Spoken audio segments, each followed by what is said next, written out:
Bonjour à tous. C'est suite une petite réflexion d'un abonné qui m'a fait dans un commentaire que ça m'a donné l'idée de vous parler aussi de quelque chose. Une petite subtilité du redimensionnement qu'on obtient avec la touche S, que ce soit en mode édition ou en mode objet. Allez, on y va. Vous allez voir un petit truc vraiment qui va qui risque de vous servir beaucoup. C'est tout bête, mais il faut le savoir. On va ajouter un maillage de type cube, une fois de plus. C'est souvent le cube qu'on prend pour donner des exemples. Imaginez-vous, alors avec S, vous voyez, je peux faire varier sa taille, d'accord? Mais imaginons que je veux modifier sa taille partout, sauf sur l'axe Z, par exemple. Ah, ça peut être sur n'importe ce que je vais montrer, sur n'importe lesquels, d'accord? Vous allez voir. Donc, je fais S, mais je veux que sur... Alors, on va se mettre en vue 1. Vous voyez qu'il a une valeur de 2 carreaux.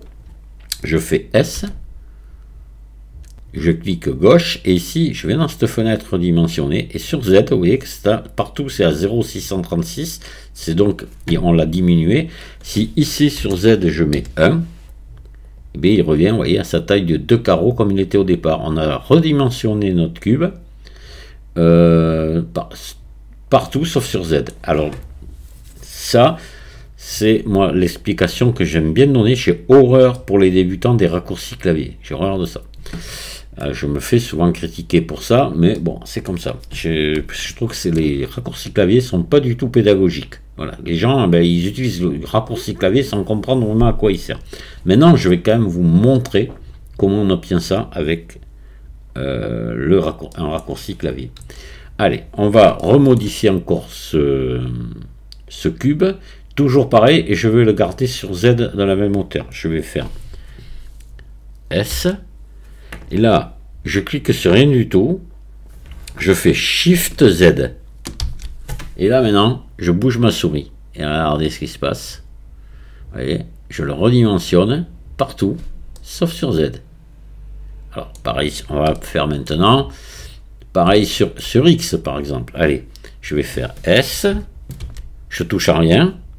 Je touche qu'à mon clavier, pas à ma souris. Shift X. Maintenant, je prends ma souris, je la tire, et là, vous voyez qu'il va bouger sur toutes les dimensions, sauf sur X. Voilà.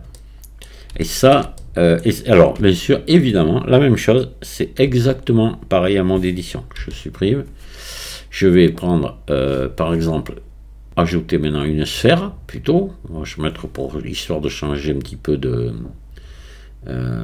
d'objet. Je vais la passer en mode édition. Je veux la diminuer et pas sur Z pour obtenir un objet ovale. Je vais faire S.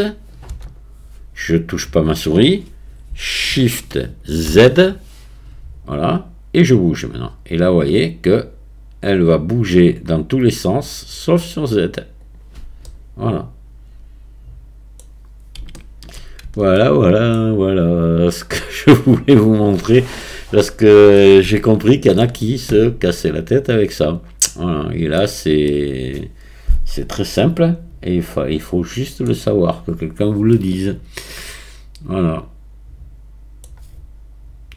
Je vous remercie de m'avoir écouté, et je vous dis à très bientôt. Au revoir.